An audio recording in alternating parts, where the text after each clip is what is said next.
All right. Today, we're going to be talking about the psychology of the first house. As you can see, I'm excited because I love anything to do with psychology and astrology, my two favorite subjects. And so we're going to take a look inside underneath the hood and to see more of the internal significations, the internal explanations and representations of the first house. Because yes, the houses are the concrete existing thing, but every external thing has its correlate, its internal correlate, because as above, so below, as within, so without. These are all mirror reflections. And so if something exists outside, it has an internal reflection. And that is what the psychology of the first house is going to be getting into, right? So let's get right into it. First house is a Dharma, an angle. And I'll explain what that means. So, Dharma. It's a Dharma house. What is a Dharma? Well, it's the trine houses. It's this one, this one. It's the first house, the fifth house, and the ninth house, the trine houses. Dharma represents one's fortune, one's nature, one's state of being, and most importantly, the self, the individualized self. As you see, it also aligns with the fire signs. Aries, natural first sign. Fifth sign, Leo. Ninth sign, Sagittarius. The self signs. Fire is all about the self. It is the burning fire within you. The most simple way to think about Dharma is when it comes to your natural state of being, natural state of flow. Swimming is a fish's Dharma. Hunting through the pride in Africa is a lion's Dharma.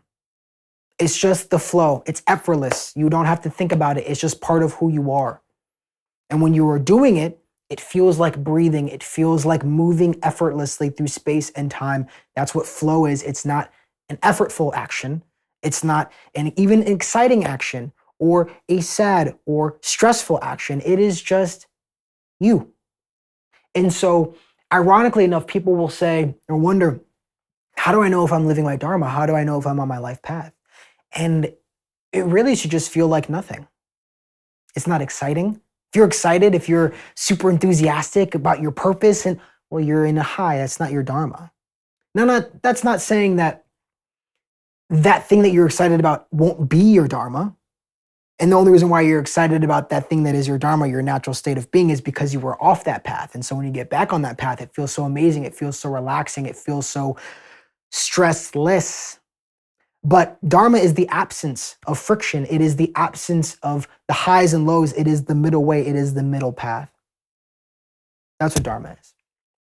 That natural state of being, natural state of flow that you just are. And it's all about the self. So you. Angles are these houses. 1, 4, 7, 10, the major houses, the powerhouses. Angles are the places of action. It is aligned with the movable signs, Aries, Cancer, Libra, Capricorn, which are the most changeable, malleable, fickle, but also the parts of your life that you have the most conscious control. They will be the change in your life. So if you have a lot of planets and angles, that means there's going to be a lot of change and development in your life. If you have more planets in, say, the fixed houses, which we'll get into later, you'll have more of a consistent, slow and steady evolution process of your consciousness in this incarnation. But a lot of planets and angles means you're going to be taking a lot of action. You can achieve a lot of success. You can do a lot of things because you have a lot of different parts of your consciousness under volition being able to be adapted. These houses are where the magic happens. They're also the houses of initiation. It's when you take that first action. So when you have Dharma angle, a synthesis, you are taking that first initial action. You're initiating the action on your self path, because the first house is, as I said before in the previous series, going through all the houses, it is your life path. It is the self. It is your persona, the way you express yourself along the path of life, on your journey, your hero's journey of this existence, this incarnation. So when you have a Dharma angle synthesis to manifest, create the first house, this is your initial action. This is where everything begins. It is the start of your journey, the alpha and the omega. It is your birth. It is your initiation into this incarnation. And so psychologically speaking, this is your ability to initiate, to take action, and move forward confidently on your life path, on your path of Dharma. Okay? That is the mixture. It is the most prominent house. It is the most important house in your birth chart, in your natal chart, because that's where everything starts. It is what you come into this incarnation naturally expressing. We can go to planets. So what does it mean when you have planets in the first house? We're not going to go through each one individually. We're just going to go through the general idea of what happens when you have planets in the first house, planets in your ascendant, your rising sign, your first house. Planets in the first house become prominent. They are the most natural and, let's say, important and consistently used planets. These are the planets that you will, just by nature, unconsciously, constantly go back to time and time again. It's the planets you're going to wear out the most. I personally have Mercury in the first house. I'm all about communication. I'm all about intellectually thinking about things, skill development, learning new information, and sharing that new information in an enthusiastic way. Okay? And trying different things, having a variety of things. That is what a Mercury in the first house can signify. But planets are prominent in the first house. They are the most important because they are the ones that people will see the most. These are the planets you will use the most. You're going to wear them out because they're in the first house. You were born with these planets. Other houses, it might take time to develop those houses. You might not get that planet, it may take time to develop those planets. It may take time, but not the first house.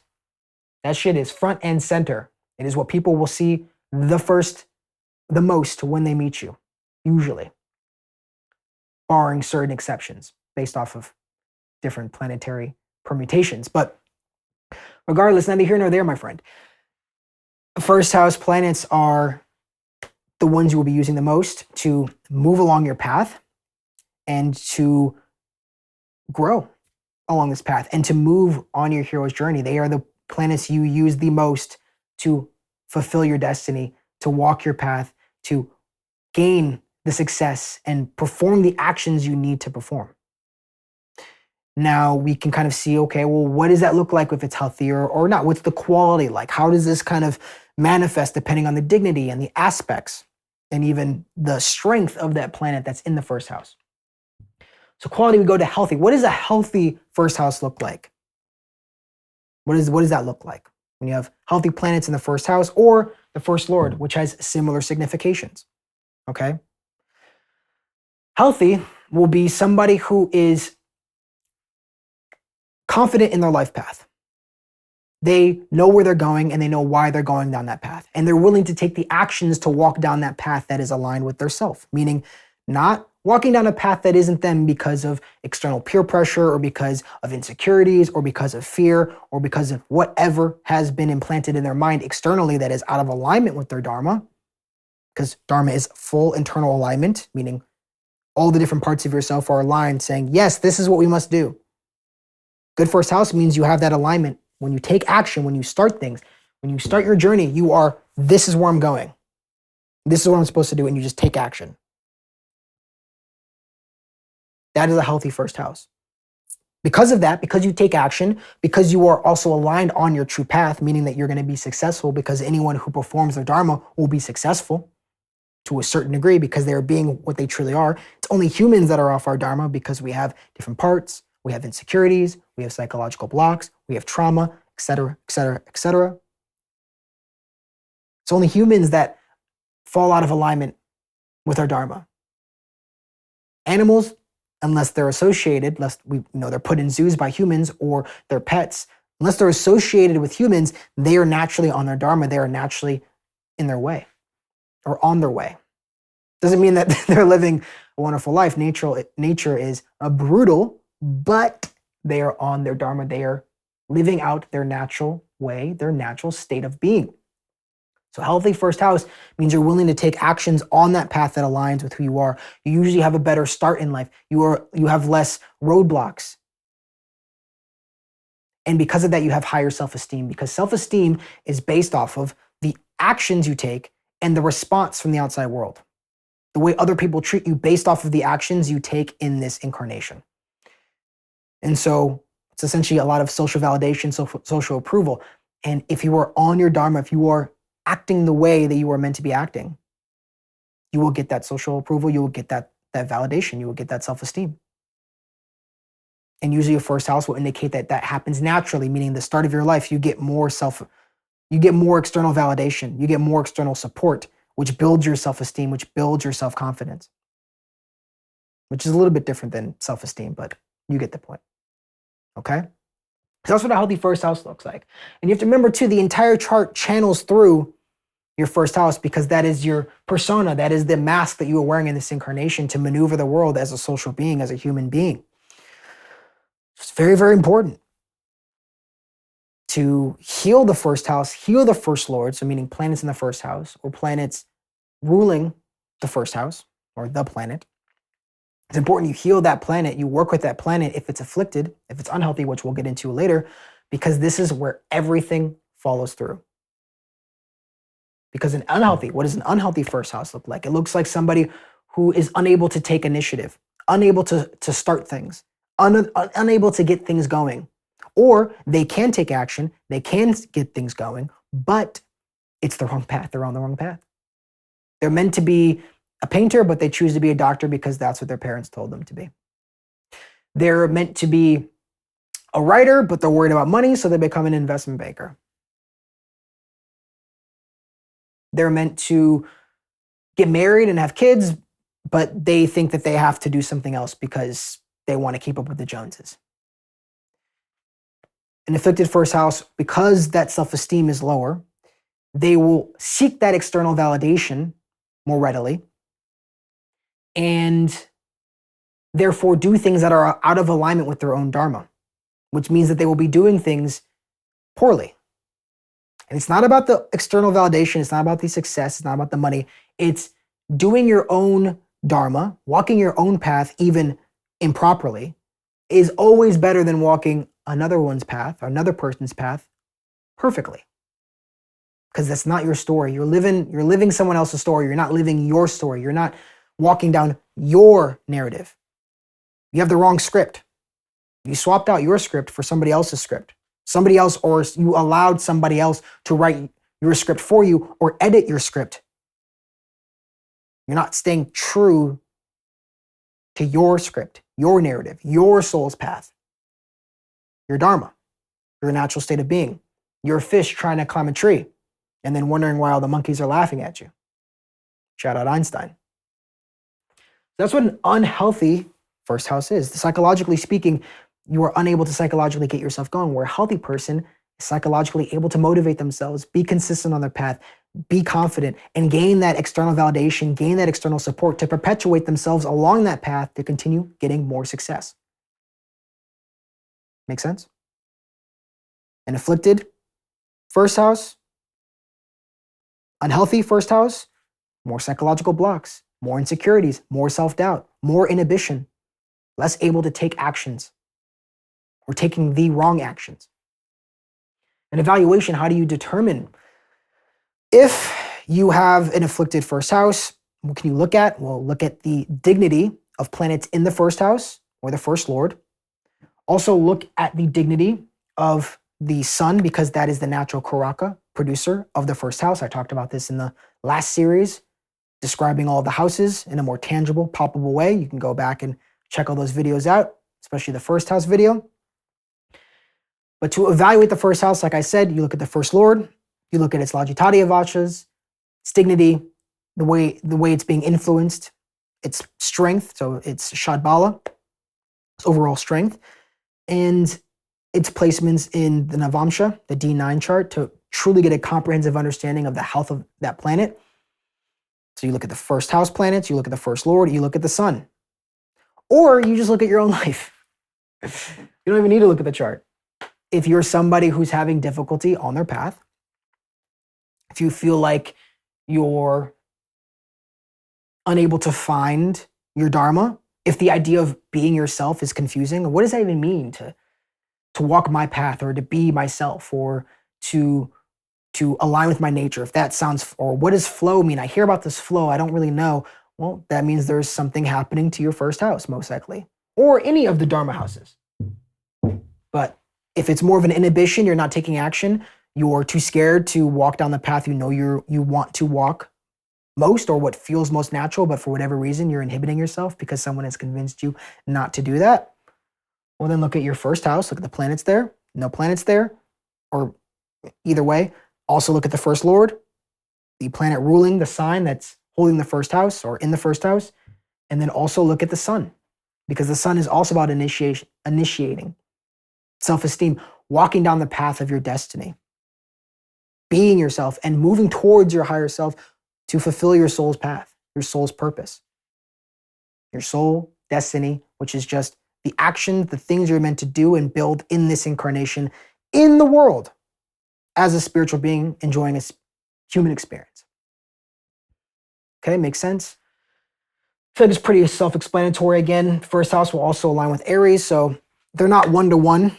Some astrologers treat them as if they're kind of the same thing or interchangeable. They're not. The house is different and does have different significations than the signs, but in general, you can have a lot of similarities, a lot of overlap. First house is very, very important. It is your self-esteem. It is your persona. It is your self-expression. It is the final filter and the funnel of your entire chart projects through. It is the final projection point where your entire chart manifests through.